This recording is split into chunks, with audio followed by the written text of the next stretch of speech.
Well, a lot of close games, with the exception of the one that we most anticipated, the Giants and the 49ers. Let's get to that one real quick. The Giants, they're like a box of chocolates. You don't know what you're going to get out of them.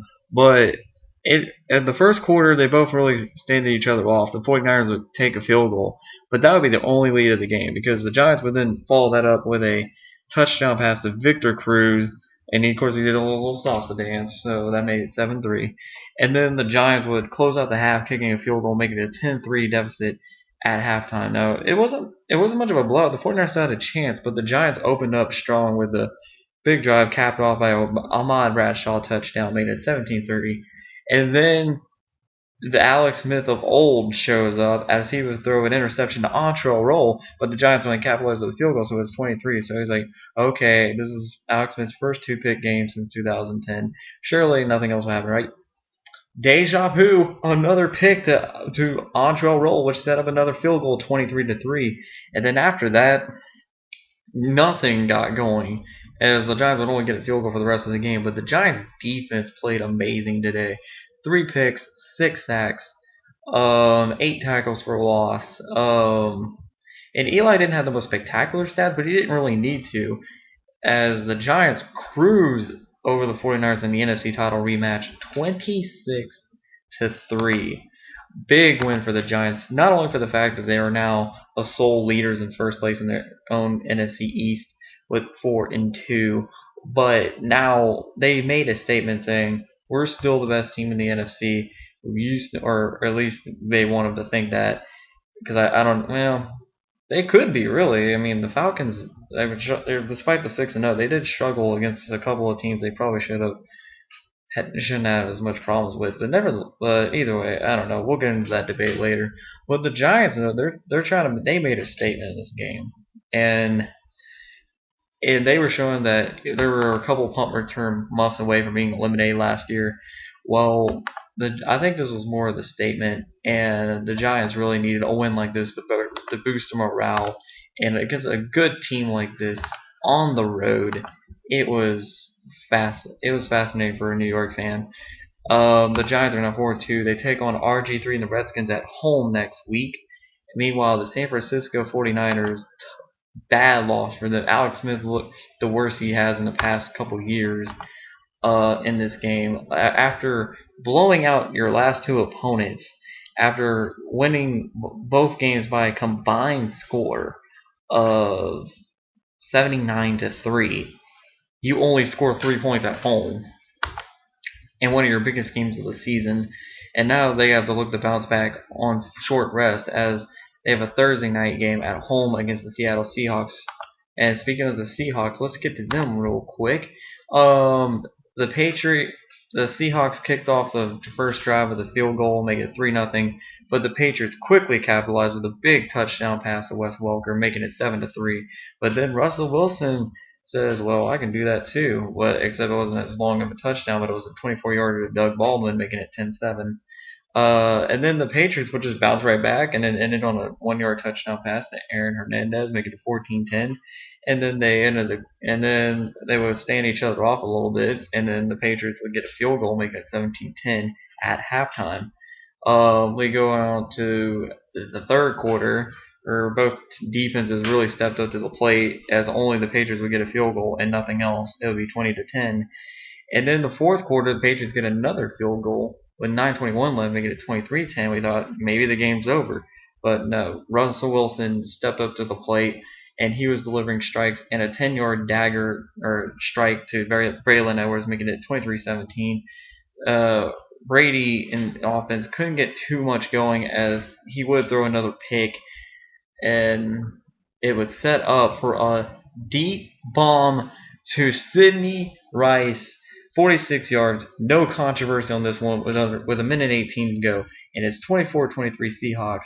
And then the Patriots just couldn't get anything going. They had although Wes Welker, it was Brandon Lloyd. He dove down to make a nice catch, even though it was out of bounds. And then the Seahawks defense outlasted the Patriots offense in this one, 24-23. Big win for Seattle. They are trying to turn some skeptics into believers, and so far it's kind of working. We all know the controversy game back in week 3, where the Hail Mary kind of raise some eyebrows. But the Seahawks have looked pretty well this season, and Russell Wilson appears to be getting better. And I think this team could really give the 49ers a run for their money.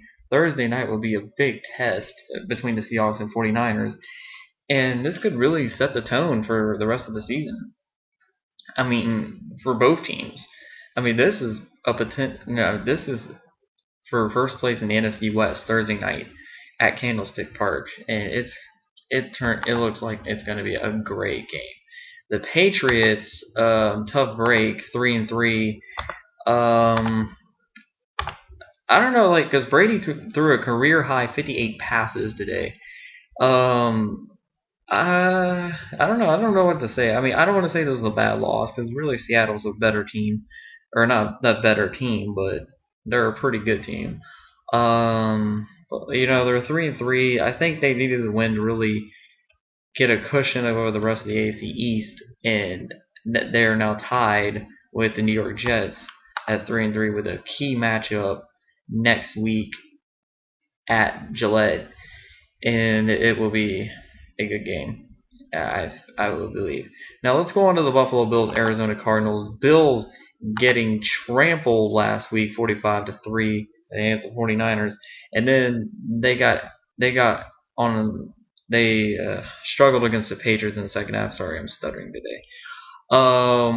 It starts out with Cardinals kicking a field goal on their opening drive, but then it followed by a Bills punt, and then Kevin Cobb getting tackled at the end zone for safety. The Bills would then capitalize afterwards by getting a C.J. Spiller touchdown, making it 9-3. But then the Cardinals' second quarter, their offense woke up in the middle when Kevin Cobb threw a touchdown pass to Larry Fitzgerald, still one of the best receivers in the league, in my opinion.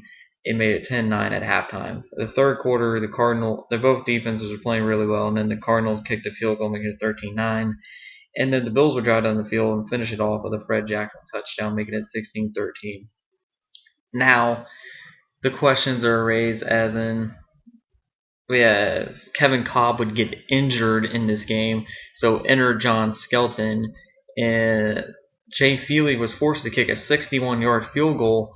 Shane Gailey iced it, but Feely still made it, and it was a great kick, might I add. And then the Bills had a chance, and then they would throw a turnover, or no, it wouldn't be a turnover. It would just be misfortune, and then the Cardinals would drive down the field for what potentially be an easy 32-yarder to win the game, but he hits the upright and misses it. So now the Cardinals have a chance to win the game, but they don't. And as they throw a pick to Jarius Byrd in overtime, and it sets up for a 25-yard field goal by Ryan Liddell, and the Bills shock the Cardinals 19-16. Now, this was a great win, considering the Bills suffered two of the most devastating blowout losses in franchise history, at least in recent memory. But this is a beneficial win for the Bills, especially because they're 3-3 now with the rest of the division, including the Miami Dolphins. So it's anyone's game in that division, really. AFC East is wide open, and it's anyone's for the taking at this point. As for the Cardinals, they lost their second straight, and they are now in a three-way tie for first with the Seahawks and the 49ers.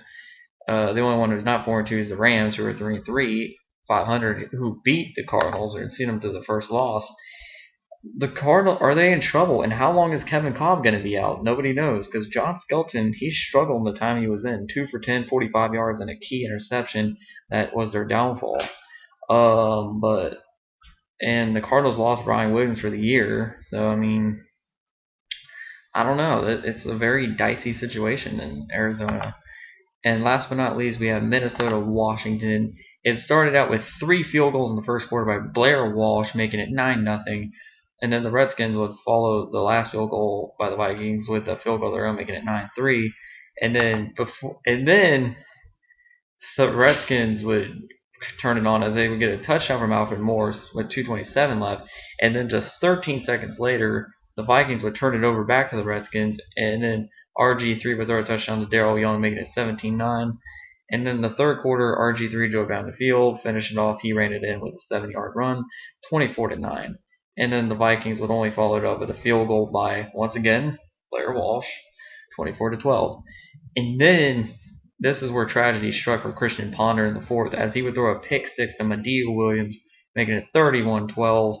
The Vikings, though, would try their hardest to come back, though. The following drive, Ponder threw a touchdown pass to Michael Jenkins and converted a two-point conversion to Kyle Rudolph, making it 31-20. So you thought maybe this would be a comeback. The Redskins' defense is about to collapse. And here we go again. The Vikings get the ball back. Ponder drives down the field. 1-yard touchdown pass to Rudolph, and it's 31-26, and it gets scary. But not much time later, RG3, man, this was a great run. 76 yards, beasting up, touchdown Redskins, 38-26, and that would put the dagger in Minnesota's hearts as Griffin finally wins a home game for the Redskins finally win a home game. But Griffin, it feels good to get a home win for him. And the Redskins pull away 38-26 over the Vikings. Much needed win for the Redskins as they are in a three-way tie for second with the Cowboys and the Eagles. One game behind the Giants for first place as of right now. And next week's game on the road against New York is going to be a very critical game and how the rest of the season is going to look for the Washington Redskins. As for the Minnesota Vikings, tough loss, but I think they're still in pretty decent shape. I mean, the Bears won't bye. I mean, they do lose first place by half a game, but I think they're still in decent shape. Maybe they face the Cardinals next week, and it's at home. So, I mean, time will tell. And they've been undefeated at home so far, 3-0, including a big win against the 49ers back in week 3. So, time will tell where this Viking team will go. That is all for right now. Be sure to come back tonight for my Texans-Packers recap. I am out.